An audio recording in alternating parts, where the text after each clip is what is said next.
Bismillahirrahmanirrahim. Assalamualaikum warahmatullahi wabarakatuh.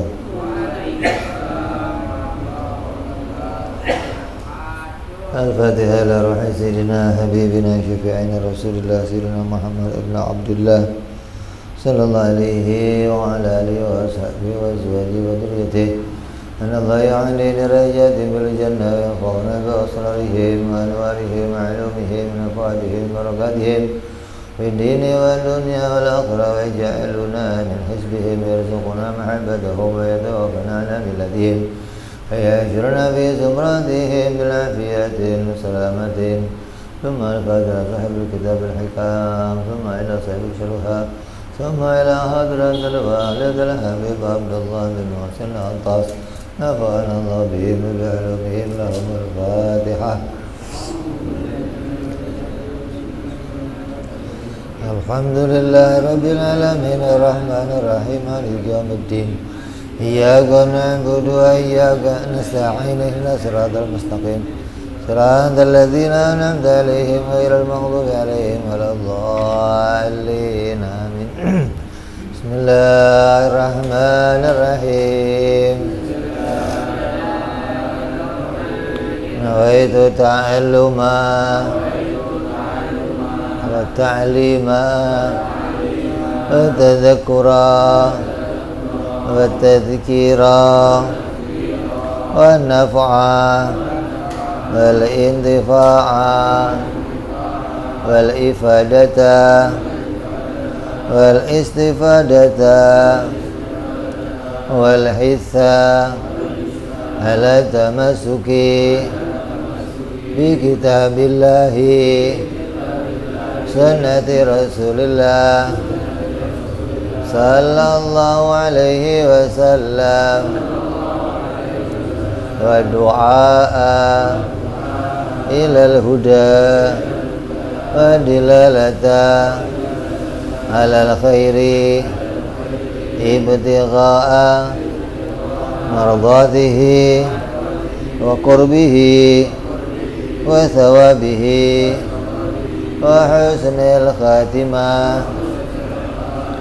مع اللطف والعافية وصلاح العاقبة.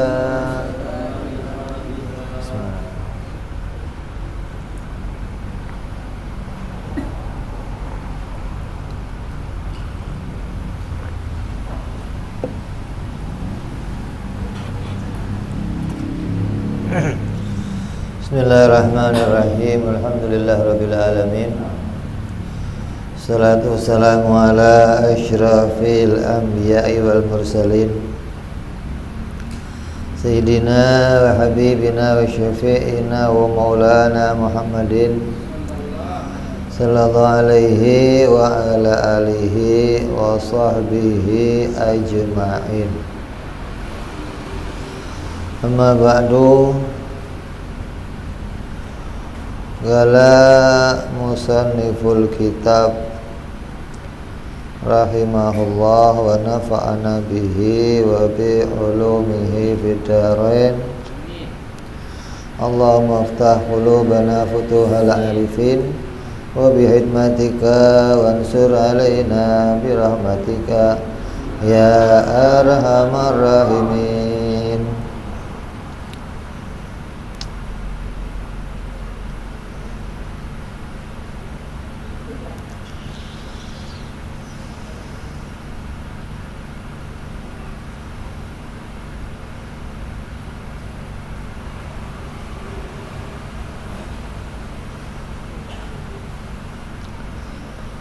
Sampai hikmah yang ke berapa?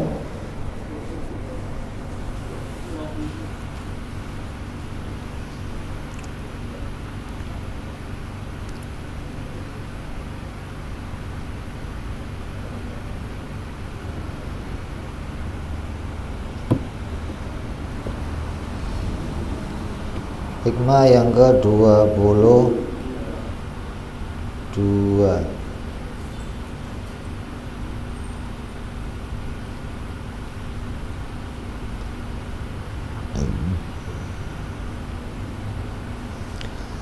ma'aradat himmatu salikin anta kifa indama kusifa laha illa wa nadathu hawatiful haqiqah alladhi tatlubu amamak wala tabarrajat dhawahirul mukawwanat illa wa nadatka haqiqatuha innama nahnu fitnatun fala takfur. Ketika tekad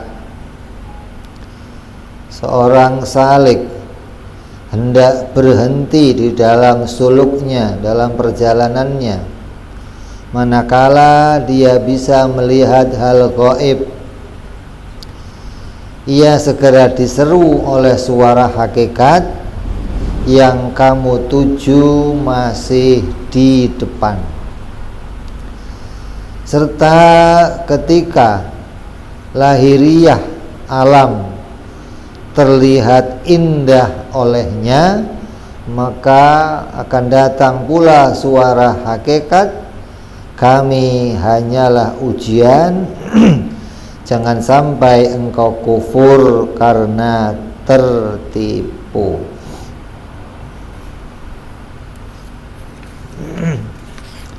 Ini bagaimana seorang salik, seorang murid diberitakan tentang pos-pos yang akan dia alami dalam perjalanannya. Jadi, orang itu kalau berjalan itu sudah sampai mana, tujuannya akan kemana, maka orang-orang yang sudah mendahului kita itu ngasih petunjuk. Oh, ini kalau kamu sampai sini akan jumpa ini, kalau kamu sampai sini akan jumpa ini, gitu. Sehingga jangan sampai nanti kita berjalan tapi nggak tahu udah sampai mana, akan kemana, maka sama saja kita jalan tanpa membawa peta namanya.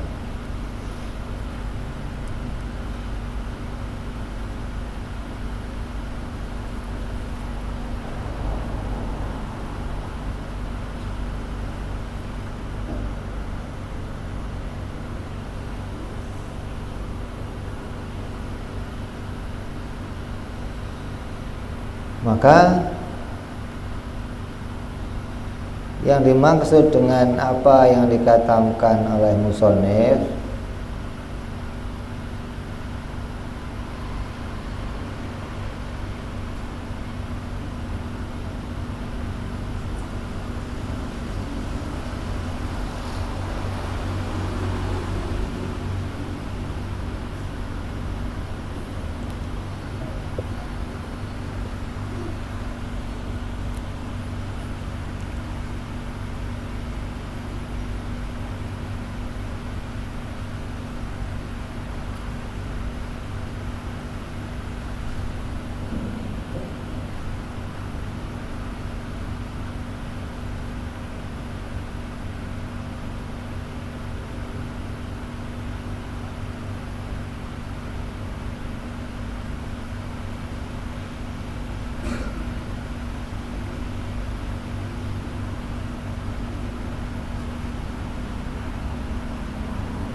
di antara kita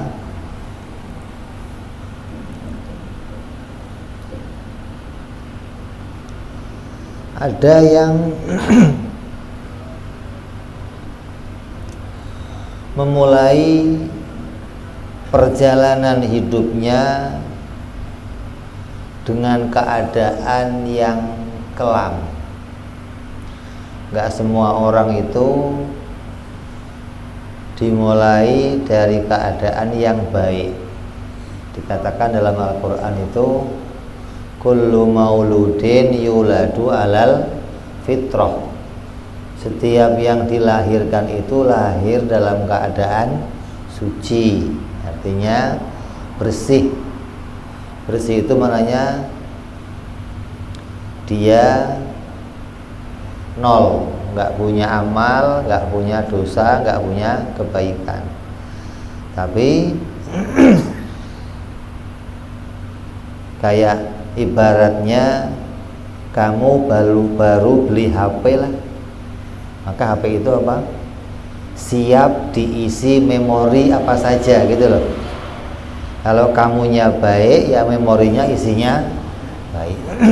Kalau yang pegang HP itu jelek, ya isinya jelek. Maka setiap anak-anak itu lahir dalam keadaan suci, bersih. Illa abawaihi, kecuali nanti orang tuanya lah yang akan menjadikan dia ayyuwahidanihi, menjadikan dia orang yang bertauhid, au yumajjisanihi, au yunasironihi, menjadikan dia Nasrani, menjadikan dia Yahudi, Majusi. Kalau guru saya nambahin au yubajinganihi, au yumalinganihi gitu, menjadikan dia bajingan, menjadikan dia maling, yaitu nanti apa yang mendidik dia nanti. Kalau seorang anak lahir, ya dia nggak ngerti apa-apa nih, tinggal nanti akan dibawa kemana dia. Nah, ada orang yang dari kecil kemudian dia diisi dengan memori-memori yang jelek nih, diisi dengan perbuatan-perbuatan yang jelek, hingga masa hidupnya jadi kelam, penuh dengan maksiat,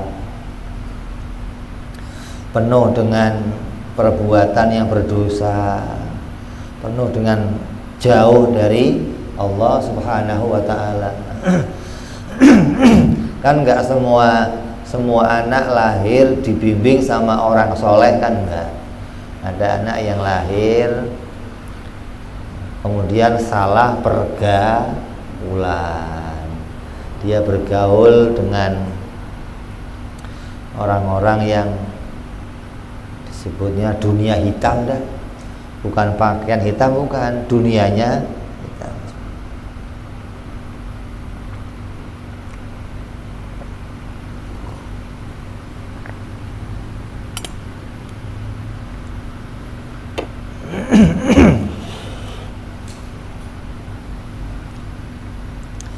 Lalu dari kemaksiatan itu dia bertaubat,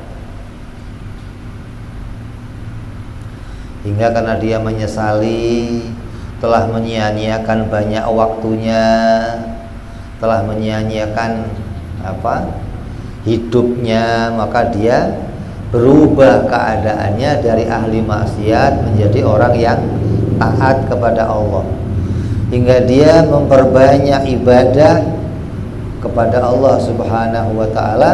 Dari banyaknya ibadah itu hingga dia diberikan kelebihan oleh Allah gitu.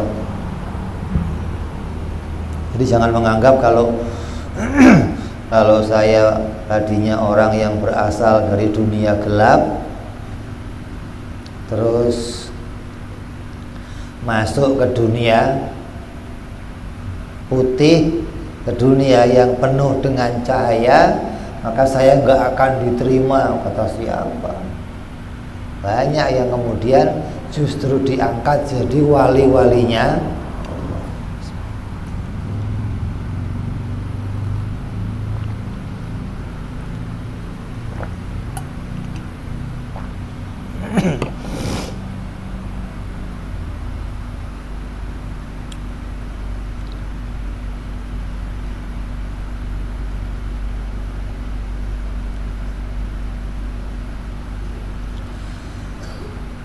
Maksudnya diberi kelebihan adalah Seorang yang salik, yang betul-betul dia telah taubat dan menuju kepada Allah Subhanahu wa taala, apabila telah kuat dalam berzikir dan beribadah, maka akan terang hatinya dan dibuka mata hatinya, lalu dia bisa melihat hal-hal yang rahasia, hal-hal yang disembunyikan oleh Allah dari orang lain.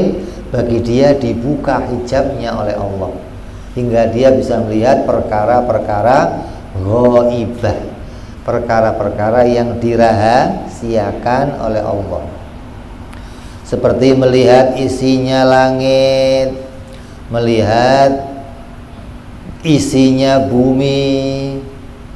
Bisa dia lihat tuh malaikat lagi ngapain, lauhil mahfuz, tulisan-tulisan di langit.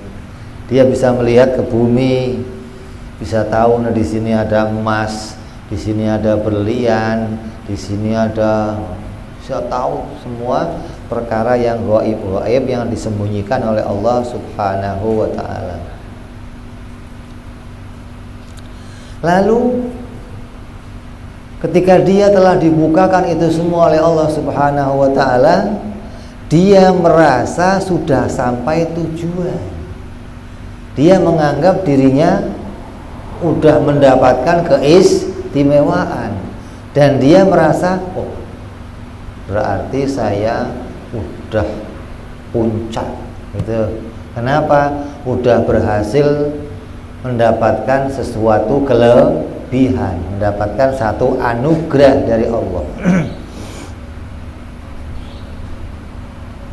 Maka dia merasa cukup dengan keadaan itu, maka dia termasuk orang yang tergoda oleh bujuk rayunya setan gitu. Jadi jangan dikira setan itu godanya kita saja, jangan. Ini orang-orang yang udah dapat keramat, udah dapat hal-hal yang itu cukup, godaannya kuat. Dan setannya setan kelas eksekutif, bukan setan kayak kita ecek-ecek, bukan. Setan itu juga melihat jam terbang. Kalau yang digoda orang kayak kita, tugasnya tugas kopral, satpol PP yang kecil-kecil tuh. Kalau sudah nanti naik lagi, nah mulai mayor, kapten, puncaknya nanti jenderal-jenderal yang turun menggoda gitu. Setan juga punya pangkat, ente kira ente doang punya pangkat.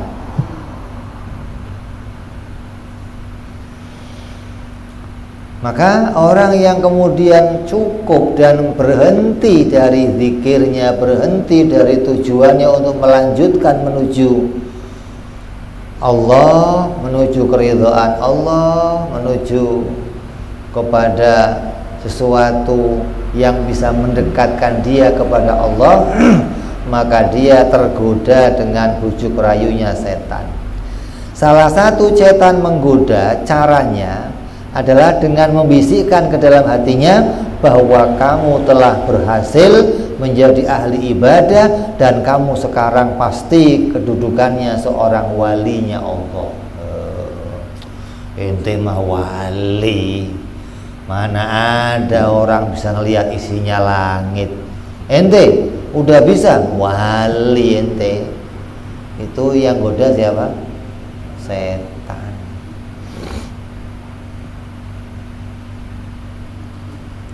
Maka orang yang kemudian dapat godaan ini, kemudian dia terpengaruh dan dia merasa cukup dengan ibadahnya, dia tergoda oleh bujuk rayunya setan. Ketika dia tergoda dan merasa cukup dalam ibadahnya dan akan berhenti ibadah karena bisikan-bisikan tadi, ketika melihat dia sudah punya banyak kelebihan yang Allah berikan, maka akan terdengarlah panggilan hakikat dari Allah Subhanahu wa ta'ala. Akan Allah jadikan tuh ada bisikan yang muncul di dalam hatinya. Isi panggilan itu Yang kamu cari bukan di sini. Yang kamu cari, tujuan kamu masih ada di depan kamu. Teruslah kamu berjalan. Jangan berhenti di sini gitu. Kalau di sini berhenti, kamu salah halte gitu maksudnya. Bukan halte buat berhenti kok dia berhenti, kamu salah tempat gitu loh. Ini kayak busway lah. Kan nggak bisa sareng, nggak bisa sembarangan berhenti. Kalau mau berhenti harus ada apa? Harus ada pos-posnya itu. Maka orang yang salik begitu, dia harusnya tahu di mana pos-pos dia akan berhenti. Kalau memang dia disayang oleh Allah, ketika dia salah berhenti akan muncul pemberitahuan gitu. Jangan berhenti di sini, terus lanjutkan, tujuan kamu masih ada di depan. Maka ketika kita berada dalam kondisi itu, jangan pernah merasa cukup, apalagi menganggap diri kita telah menjadi orang hebat, telah menjadi orang yang mulia, udah dibedakan dengan kebanyakan manusia, diberi kekhususan oleh Allah Subhanahu wa ta'ala. Jangan demikian. Karena apabila perasaan menjadi mulia itu muncul dan kemudian menjadi sebuah keyakinan dalam hati, maka sungguh kita telah kembali seperti dulu. Kamu masuk lagi masa kegelapan gitu. Nah, justru masa kegelapan yang sekarang lebih buruk dari kemaksiatan yang kamu kerjakan dulu. Coba,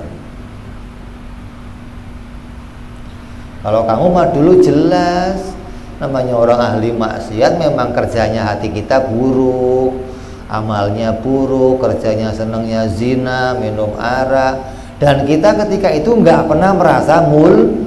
Kita merasa ya saya rendah, saya hina, saya. Tapi ketika kamu dalam posisi seperti itu, kemudian kamu menganggap diri kamu mulia, diri kamu hebat, hingga kamu merendahkan orang lain, menganggap orang di bawah kamu, ini kemaksiatan yang lebih buruk dari kemaksiatan yang pertama dulu.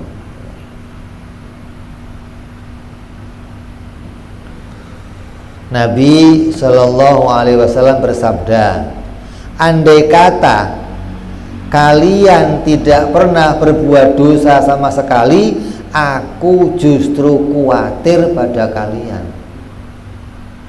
Ini hadis loh. Awas jangan salah tafsir, bahaya ini. Bukan Nabi merintah maksiat, bukan. Kata Nabi apa? Andai kalian tidak pernah berbuat dosa sama sekali, maka aku sungguh khawatir pada kalian. Mafhumnya jangan jadi mafhum mukhalafah. Oh berarti saya harus maksiat, bukan, jangan dimafhumkan begitu. Maknanya aku khawatir kalian akan terkena dosa yang lebih besar dari maksiat. Apa itu? Ujub, sombong, bangga kepada dirinya sendiri. Ini penyakit yang lebih jelek dari maksiat gitu.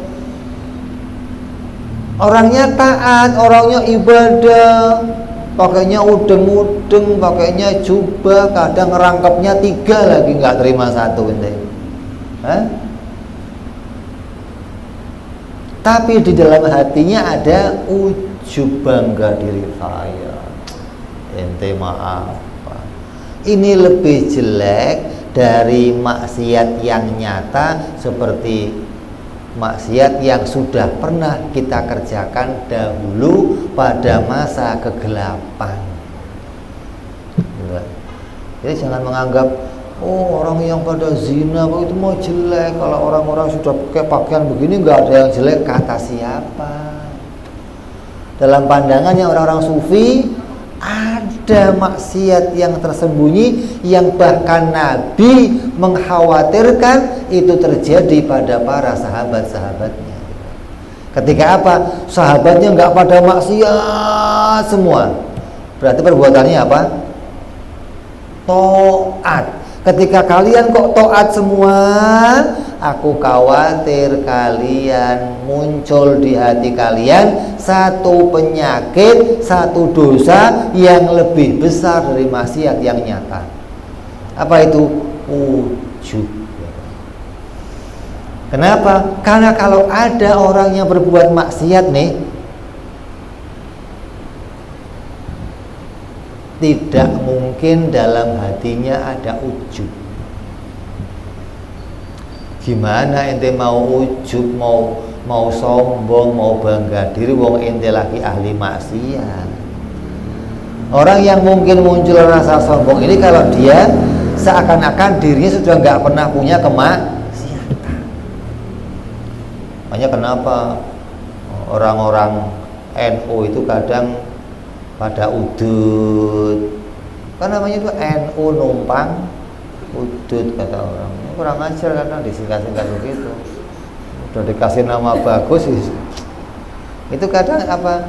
Biar dalam hatinya saya ini bukan orang yang mulia, masih baikan dia tuh nggak ngerokok. Saya mah orang yang mesti ngerokok, jelek, hingga nggak muncul rasa ujub dalam dirinya, gitu loh. Nutupin itu, maka kamu harus ingat ada kemaksiatan yang lebih jelek dari maksiat kamu di masa kegelapan. Apa? Ketika kamu merasa sudah nggak punya dosa, zina enggak, minum arak enggak, riba enggak, main cewek enggak semua, muncul rasa sombong. Siti Aisyah radhiyallahu anha pernah ditanya, kapan seseorang dikatakan jahat di sisi Allah? Orang nanya, sahabat nanya ya Siti Aisyah, seseorang itu dianggap jelek oleh Allah itu ketika keadaannya bagaimana? Kata Siti Aisyah, beliau menjawab, ketika seseorang telah merasa dirinya baik di hadapan Allah.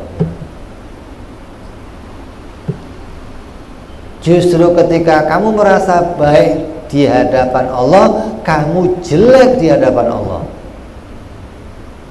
Tapi sebaliknya, ketika kamu merasa jelek di hadapan Allah, kamu baik di hadapan Allah. Itu juga. Ini hati-hati nih. Nah, munculnya anggapan saya itu baik di hadapan Allah, ya diantaranya ketika sudah nggak melakukan kemaksiatan, menganggap saya ini ya pasti nilainya baik di hadapan Allah, gitu.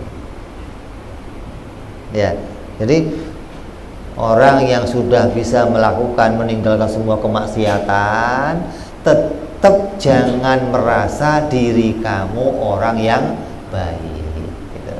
Karena yang namanya baik itu yang menilai Allah. Kamu udah sholat, udah puasa, udah haji, udah ngelakuin banyak ketaatan, tapi nilai baiknya kamu kan nggak tahu. Taat kamu itu dinilai berapa oleh Allah.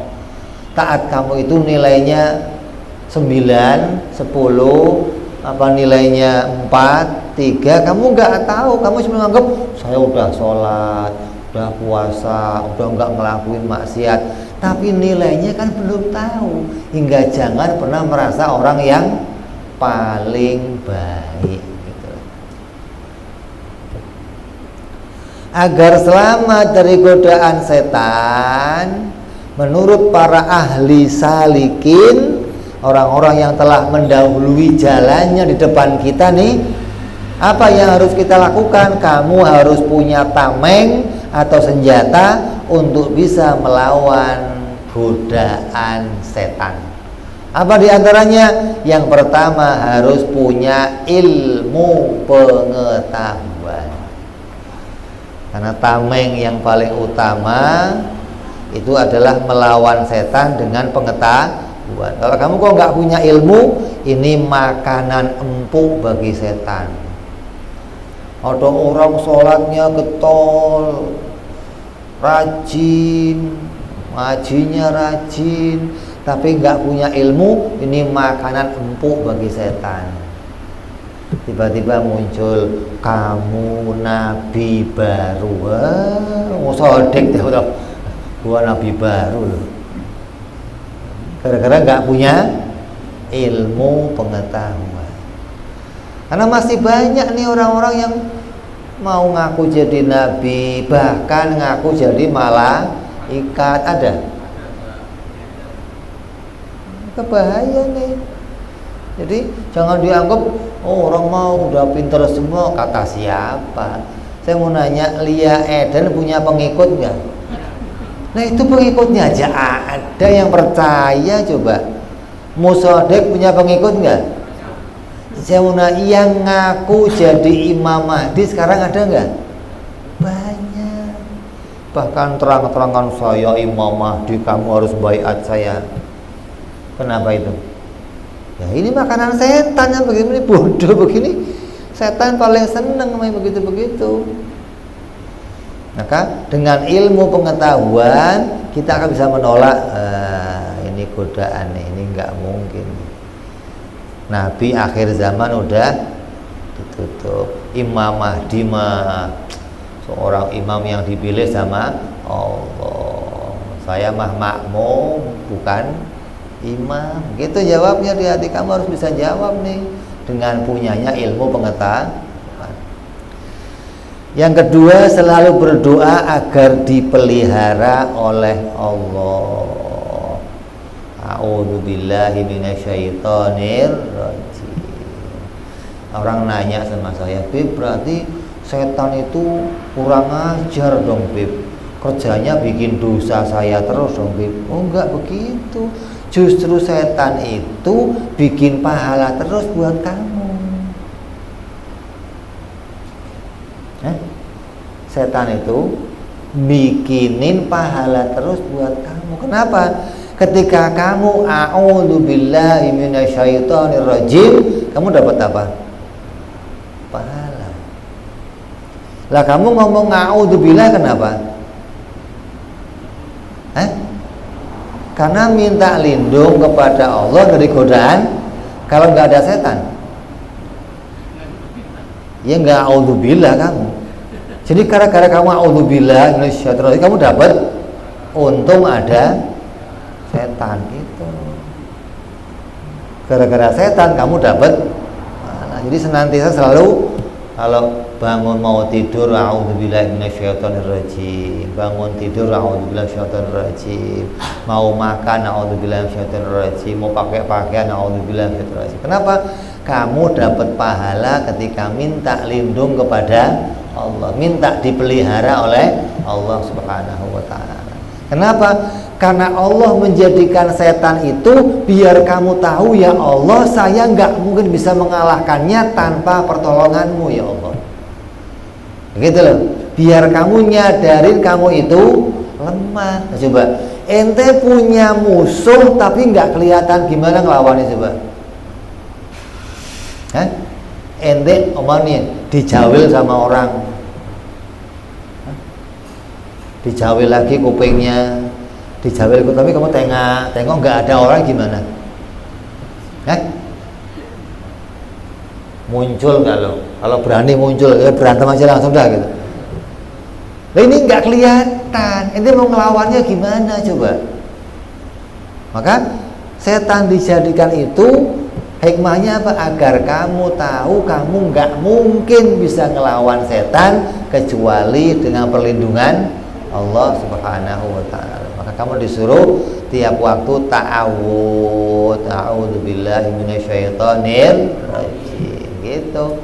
Jadi hikmahnya ada setan, kamu dapat pahala. Jangan setan mau bikin dosa doang, intinya aja yang senang dosa gitu. Jangan setan disalahin, intinya aja yang cocok sama godaan setan, yang lagi akur sama setan memang. Terus yang ketiga, cara tamengnya, senjatanya adalah mencari kawan yang baik, gitu. Karena yang namanya setan itu kadang kalau bisikin kamu nggak bisa, ya bisikannya lewat kawan kamu, gitu. Kalau bisikannya lewat kawan kamu lebih berat dari godaan setan, gitu loh.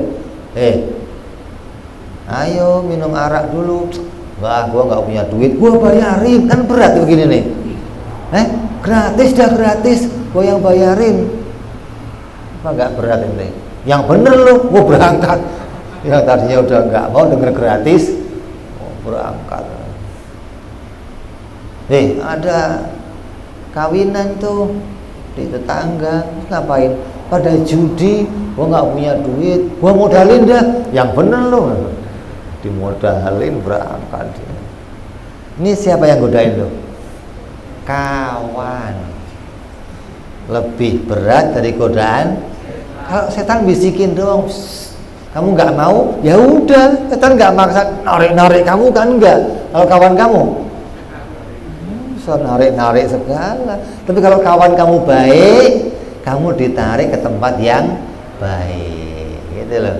Mau ngaji nyamperin kamu, mau Jumatan nyamperin kamu, mau sholat nyamperin kamu, mau gitu loh. Hingga ketika kamu punya kawan baik, akan punya perlindungan, akan punya sesuatu yang selalu berada pada kebaikan. Di antara tamengnya tuh. Kemudian setan itu tidak akan pernah berhenti menggoda kepada umatnya, kepada manusia sampai mereka mati.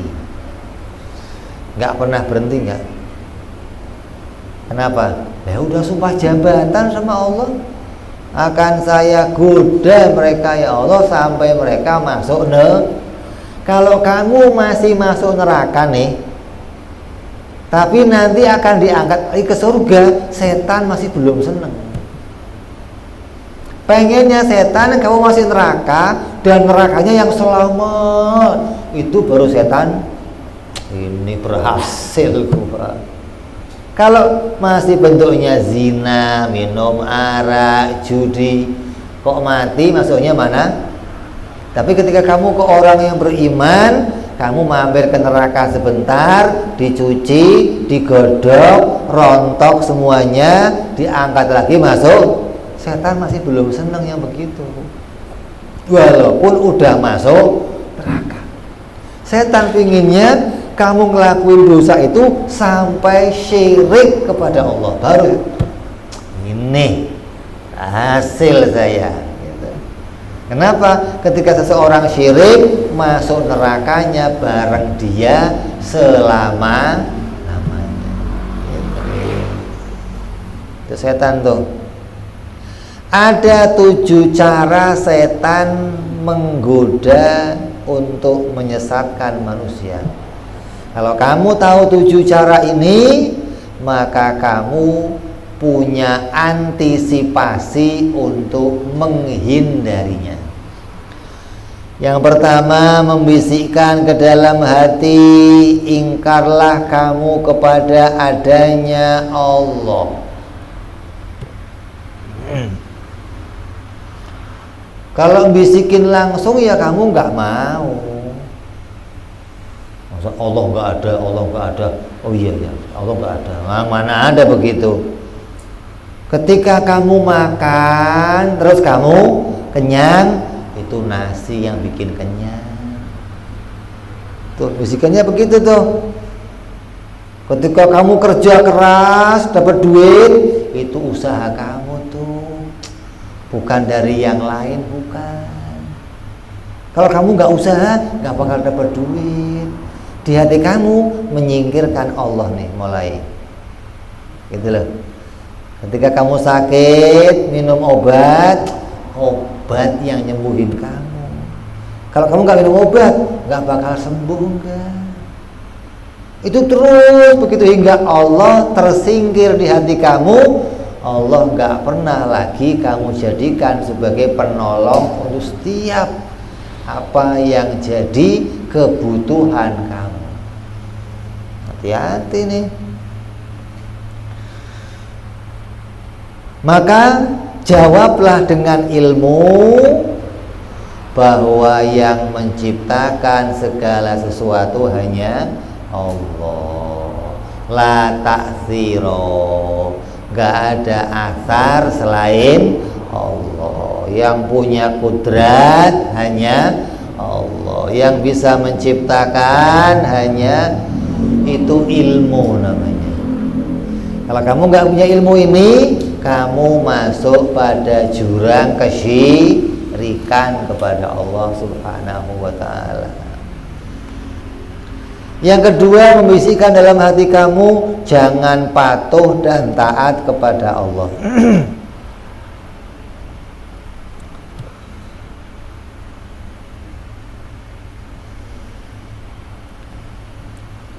Sebenarnya setan yang ngomong begini setan goblok. Hah? Kok ada orang dibisikin deh, gak usah sholat, jangan. Itu setan goblok sebenarnya, nggak ada.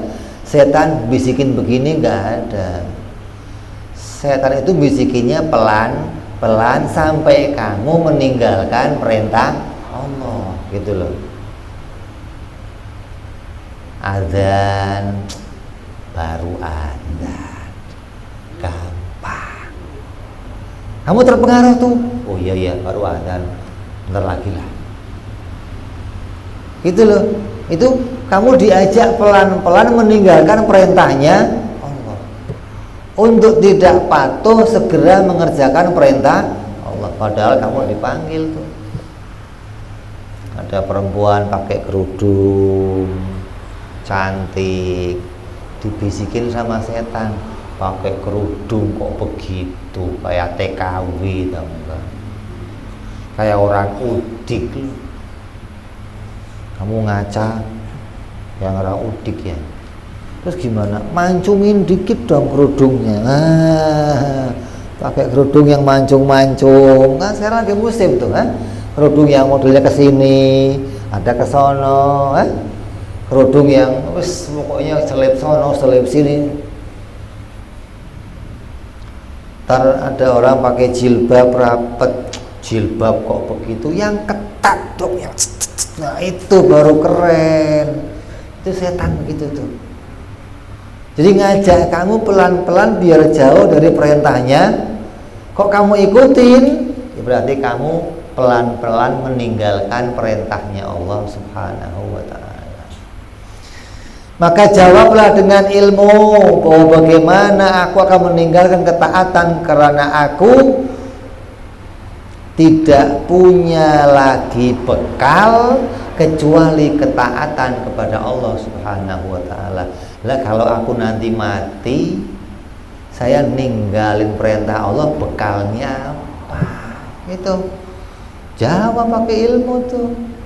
Kalau nggak pakai ilmu, ya ikut aja. Tapi ketika kita punya ilmu, semua tertolak, semua tertepis. Kalau nggak ada bekalnya, bagaimana? Maka bekalku untuk menuju akhirat adalah amal perbuatan, karena aku pasti akan mati, dan setelah aku mati aku membutuhkan amal untuk selamat di sana. Yang ketiga, setan bisikin dalam hati kamu bahwa kamu itu harus menjadi ahli ibadah. Setan nih. Tapi nanti kalau udah tua aja, sekarang masih muda, gaul dong. Anak muda kok di masjid ngapain? Anak muda kok ngaji ngapain? Anak muda kok pakainya peci sarung? Anak muda pakai anting, setil, motornya yang preng. Oh, itu setan tuh kerjanya tuh. Anak muda di masjid. Padahal di antara orang yang dikatakan akan mendapatkan perlindungan Allah di akhirat nanti, dikala tidak ada lagi naungan kecuali naungan Allah adalah seorang pemuda yang cinta sama masjid. Maksudnya cinta masjid itu bukan tidur di masjid, berak di masjid, bukan. Cinta sama masjid itu dia senantiasa berjamaah di masjid. Ketika habis jamaah selesai pulang nih, hatinya ntar jamaah lagi, saya jam 2 lah, jam 3 udah berangkat lah, gitu loh. Pulang asar, pulang lagi ke rumah, nanti mau maghrib saya udah kesana. Hatinya itu mau masjid terus, gitu loh maksudnya.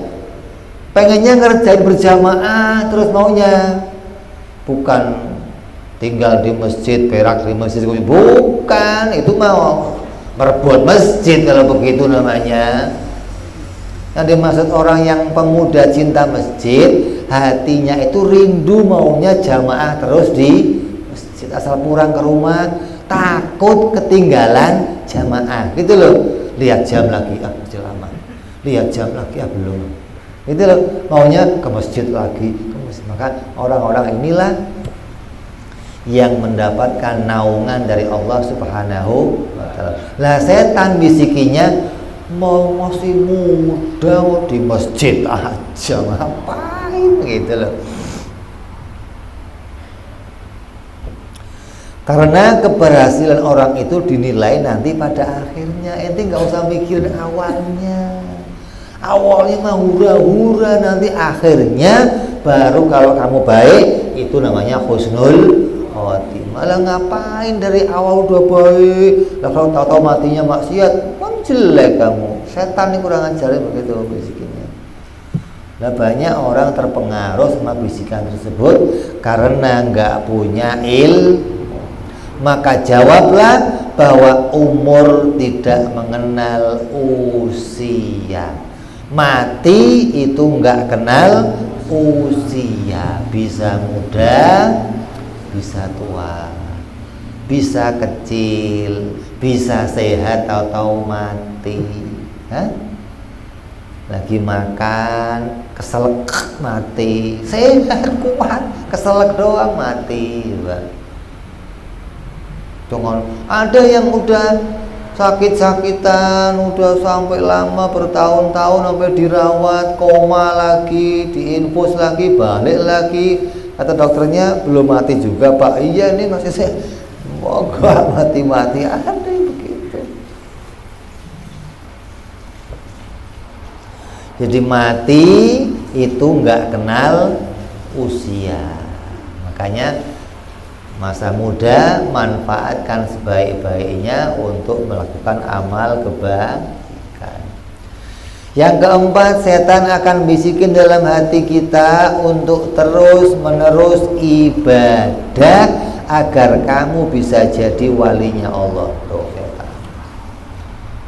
Kalau ente udah nggak terpengaruh nih, diajak ini nggak mau, maksiat nggak mau, masa muda suruh nggak mau, ente maunya sholat terus, setan ngegongin terus dong sholat, gitu loh. Ketika mau maksiat jangan sholat, gitu. Udah waktunya ke masjid, sholat terus. Ada orang yang sholatnya itu atas bisikannya setan. Apa bisikannya? Biar kamu jadi walinya Allah. Maksud setan itu agar kita menjadi jenuh dan agar kita tidak sempurna ibadahnya. Lah kalau kamu ini dasarnya nggak senang ibadah, tapi terus disuruh ibadah terus, ente pengen jadi wali, duduk zikir 1000 kali, 10.000 kali, nanti kamu jadi wali. Ya udah. Namanya bukan ahli zikir, baru 900, capek loh saya. Terus keluar ngapain? Gaul lagi, jenuh. Dasarnya hatinya nggak senang di situ, gitu loh. Tapi setan ngegongin biar kamu, yang namanya orang kalau makan kebanyakan lama-lama apa? Enek, itu loh. Nanti hari ini tempe nih, besok tempe lagi, besok lihat tempe lagi, gitu loh.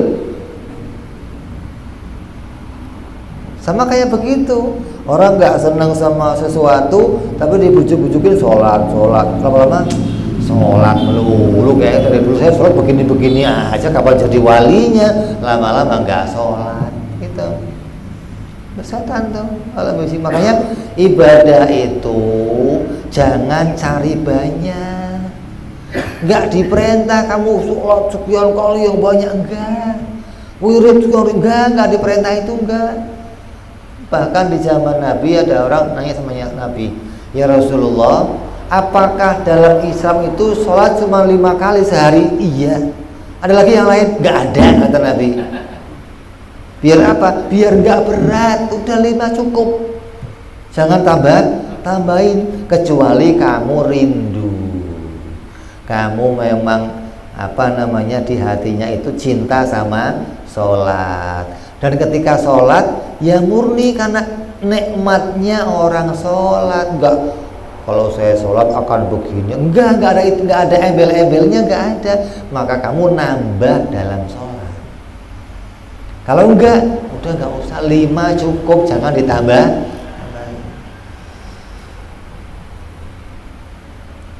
Maka jawablah, cara istiqomah adalah dengan perlahan-lahan dalam ibadah.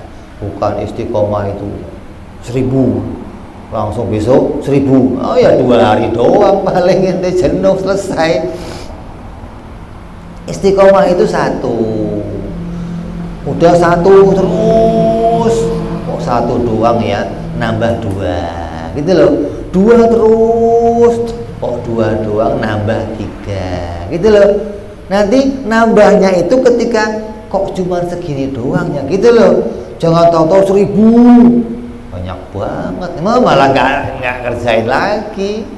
Namanya ini sistem dalang.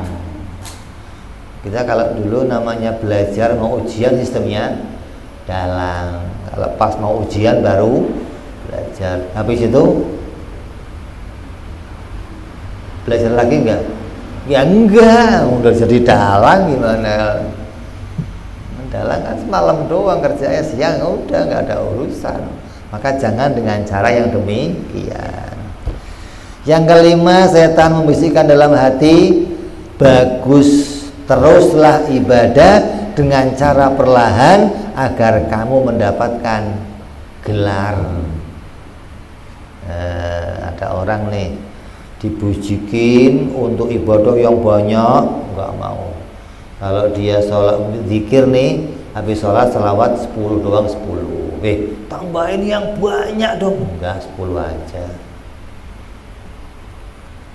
Sholat qobliyah ba'diyah, tambahin dong tuh. Enggak, udah ini aja. Setan nggak mempan nih bujukin dia biar banyak. Bujukinnya apa? Betul, istiqomah begitu ente. Jangan ditambahin lagi, namanya kamu continue nih, biar nanti kamu dapat derajat, dipuji orang. Dirusak juga sama setan. Dia kira aman terus kalau sudah istiqomah. Enggak, masih disetanin juga. Enggak ada berhentinya setan, sampai kamu mati enggak berhenti. Dia kira yang sudah istiqomah ibadah udang-udang enggak dapat bisikan gitu.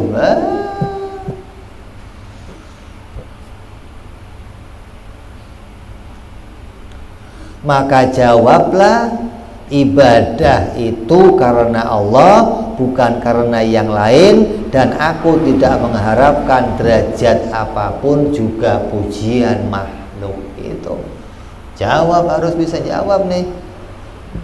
Yang keenam, setan bisikin dalam ibadah, kamu sudah bisa ibadah tanpa mencari pujian dari manusia loh. Nah ini, jadi dari pangkat amarah nih punya ujian, naik ke lawamah punya pujian, naik ke mutmainah punya ujian. Setan cara godanya beda-beda sesuai pangkatnya orang itu. Ketika kamu sampai pangkat ini nih, saya ibadah ikhlas, nggak minta pujian orang, nggak minta saya karena Allah. Setan bisikinya, bagus, kamu sudah bisa ibadah tanpa mencari pujian dari makhluk, berarti kamu sudah ikhlas dan kamu akan jadi walinya Allah. Apa enggak setan ini? Memang setan memang kerjanya. Tanpa minta pujian orang, tapi dibujukin biar merasa jadi walinya Allah. Maka jawablah, bagaimana mungkin aku bisa jadi wali sedangkan aku masih kurang banyak, kekurangan dalam ibadahku begitu banyak, dan masih banyak mikirin dunia, sedikit sekali ilmuku, dosaku masih banyak, aku tidak tahu apakah dosaku akan diampuni oleh Allah Subhanahu wa ta'ala. Aku nggak mungkin jadi walinya Allah. Harus begitu di hatinya, selalu melihat kurang banyak dosa, kurang ibadah, kurang sempurna begitu. Jangan, oh iya ya, saya mau udah top ya, habis ini jadi wali dong saya. Rontok lagi semuanya, kembali ke dunia hitam lagi gitu. Terus yang ketujuh, puncaknya nih, setan bisikin dalam hati, apa gunanya banyak ibadah kalau toh memang ditakdirkan kamu masuk surga, ya pasti surga. Takdir bicaranya mulai setan nih. Bang setan dasar, tahu aja celahnya gitu. Kalau kamu ditakdirkan masuk neraka, ya neraka. Mau kamu ngaji tiap hari, ibadah, puasa, kalau neraka, ya neraka. Lah kamu ngapa-ngapain begitu? Udah tunggu aja takdir kamu dari Allah. Setan nggak ada?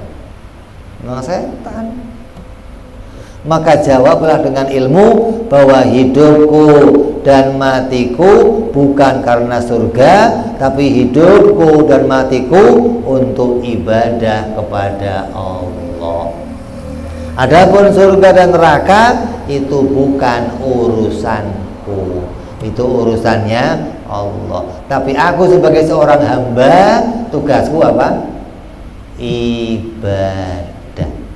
Tugasku ketika diperintah mengerjakan perintah Allah, karena saya ini budak, saya ini hamba, saya hendaknya patuh sama Tuhan saya. Adapun akan dikasih apa, itu bukan urusan saya, urusan Tuhan saya.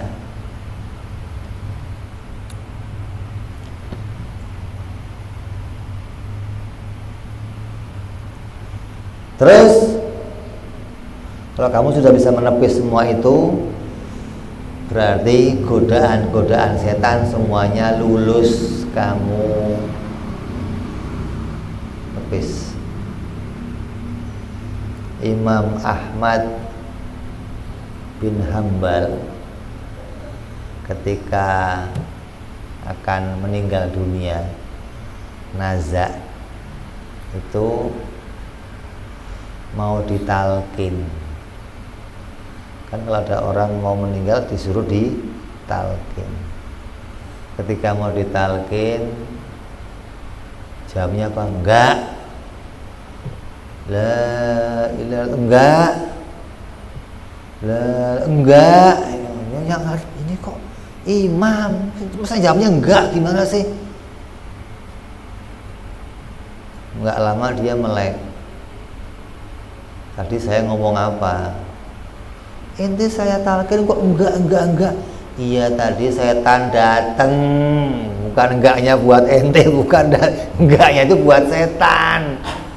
Ngapain kata setan? Ya imam, kamu udah berhasil jadi orang imam yang besar, habis ini kamu mati, surga dong tempatnya. Enggak, kalau selagi masih ada ente enggak tenang saya hidupnya gitu nih. Sampai mau mati enggak berhenti setan godanya, coba ente.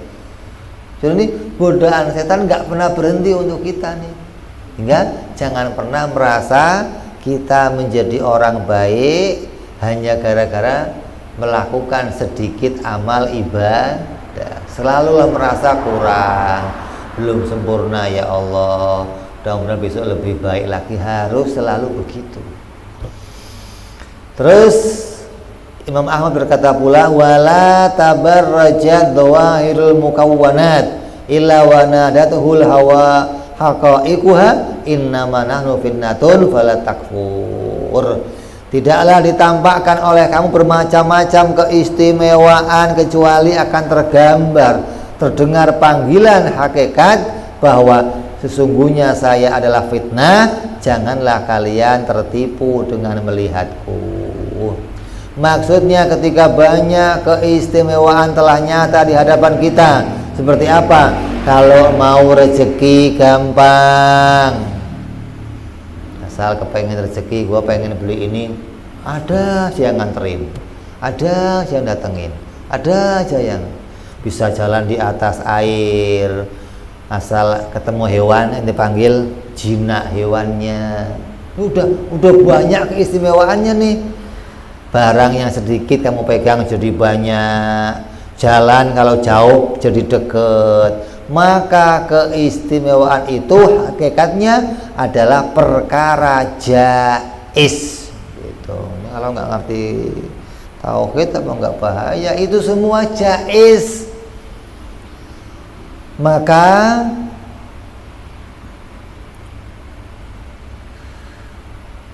akan mengucapkan, sungguh aku ini adalah fitnah bagi kalian, maka jangan berhenti di sini bersamaku dan janganlah kalian tunduk kepadaku. Apabila kalian berhenti di sini, maka kalian justru akan terdinding dari Allah dengan sibuk mengurusi sesuatu selain Allah. Yang diurusin pengennya pergi sono cepet, pengen pergi sono cepet. Yang diurusin pengen dilihat orang, hewan ditunjuk-tunjukin, nah ini Cina. Allah nggak diurus jadinya gitu loh. Kenapa? Banyak melihat keistimewaan yang diberikan oleh Allah Subhanahu wa ta'ala. Walhasil sungguhnya seorang murid itu harus tekun mengerjakan perkara yang bisa mendekatkan diri kepada Allah. Jangan menoleh kemana-mana pada perkara selain Allah hingga kita larut menjadi sesuatu yang fana. Dan jangan hanya tekun berdoa kecuali hanya kepada Allah. Doanya cuman hanya urusan dunia, kemuliaan, kehormatan, kelebihan. Jangan itu melulu yang didoain. Doanya, ya Allah berikan kemuliaan ya Allah, jadikan kehormatan ya Allah, jadikan aku punya kelebihan ya Allah. Kalau panjang kelebihan kamu gimana, nggak repot ente? Kepanjangan ya Allah, kamu nggak repot. Yang di doanya doa yang benar aja, sesuai dengan doa yang diminta Nabi, para wali-walinya Allah, minta diri doi, minta diampuni, ibadahnya kurang minta disempurnakan, belum bisa ngerjain perintah Allah mohon diampuni gitu. Jangan lihatnya kelebihan.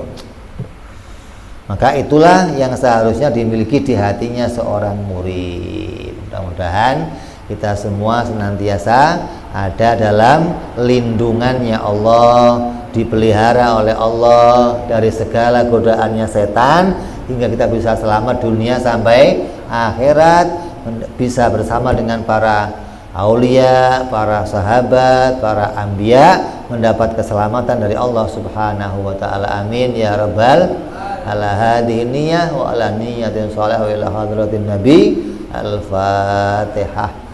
A'udzu billahi minasyaitonir rajim. Bismillahirrahmanirrahim. Alhamdulillahirabbil alamin arrahmanir rahim maliki yaumiddin. Iyyaka na'budu wa iyyaka nasta'in ihdinas siratal mustaqim. Siratal ladzina an'amta 'alaihim ghairil maghdubi 'alaihim waladdallin. Amin. Ya Rabbana tarabna bi annana tarabna wa annana asrafna laladha ashrafna fatub alaina tauba taghsil kulli hauba wastur lana aurati wa amin rahati waghfir li walidina ومولودنا والآل والإخوان سائر الهلان وكل ذي محبة أو جيرة أو صحبة المسلمين أجمع من ربي اسما وذلا وجودا منا لا باكتساب منا بالمصطفى رسولنا الله بكل سولي صلى وسلم ربي عليه عند الحب وآله وصحبه عدد طعسي صحبي حمد لله في البدء والتناهي سبحان ربك رب العزة عما يصفون سلام على المرسلين والحمد لله رب العالمين. Assalamualaikum warahmatullahi wabarakatuh.